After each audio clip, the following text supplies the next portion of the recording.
Hello, guys. I have to give a warning because this whole week is spicy. Yeah, you heard that right. This whole week. But, anyways, I hope you guys enjoy. Bye. Red blood eyes watched the young woman as she looked out her window as the kingdom in front of her. To him, all of this was nothing to him. But to you, it was your world. To him, though, you were his world. When you were just a kid, you met him, and he was going to plan on killing the crown prince. Who are you? Asked a young girl, which was you. She was about to open her brother's room. What does it look like I'm doing? He asked as you continued to watch him. You then giggled as you walked up to the man. Come on, let's go.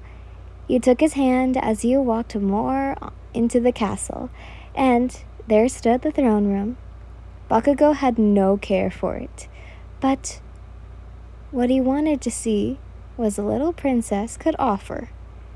There stood the crown on the throne, you running to the chair and grabbed it.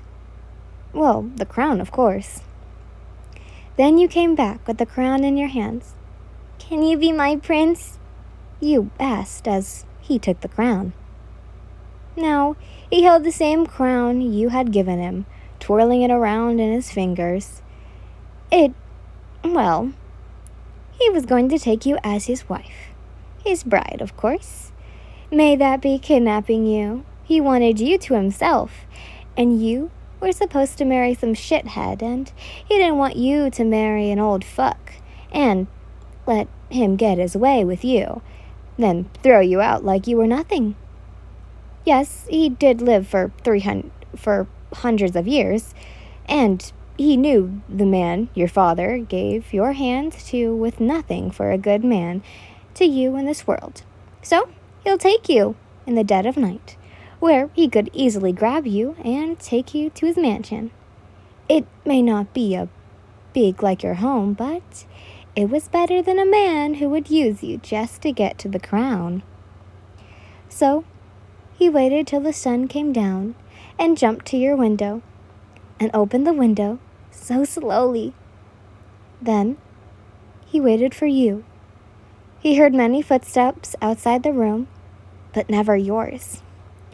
He had waited till what looked to be midnight, and you finally walked in.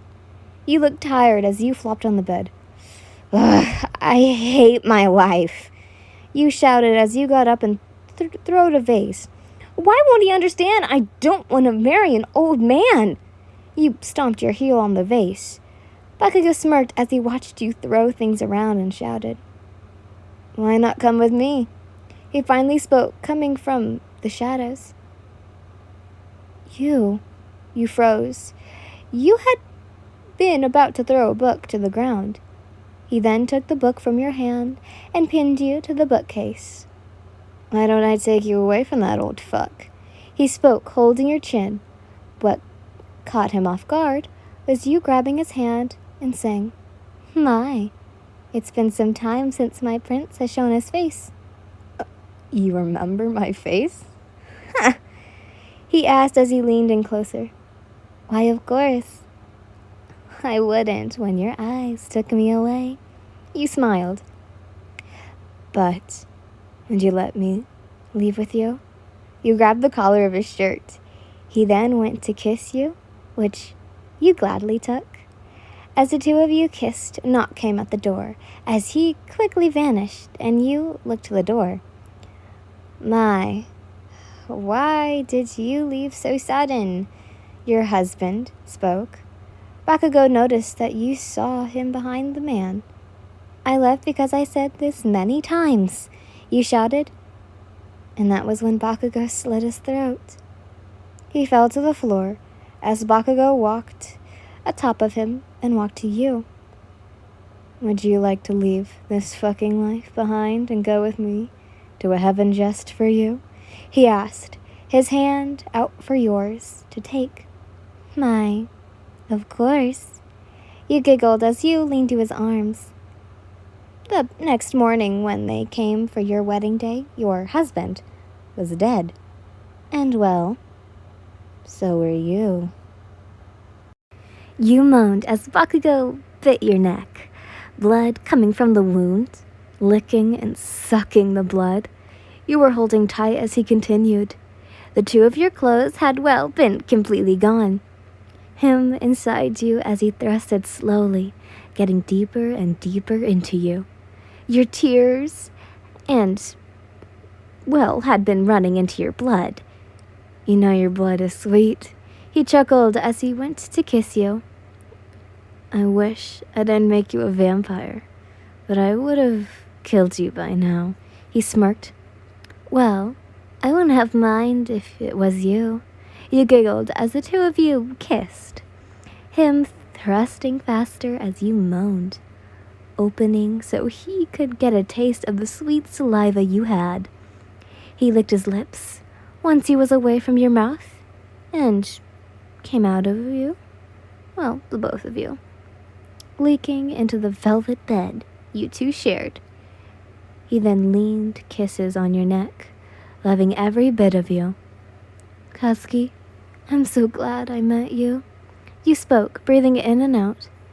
And I'm glad I killed your brother when I did. He chuckled, going in to kiss you again. He went out and into your and placed his tongue in, playing with your as you continued to moan. He went faster and faster, making sure he could get into any place he could, which was all. After you came for the second time, he licked his lips and kissed you one more time before he laid his head on your bare chest, and both of you cuddled after the spicy time you had just had for who knows how long.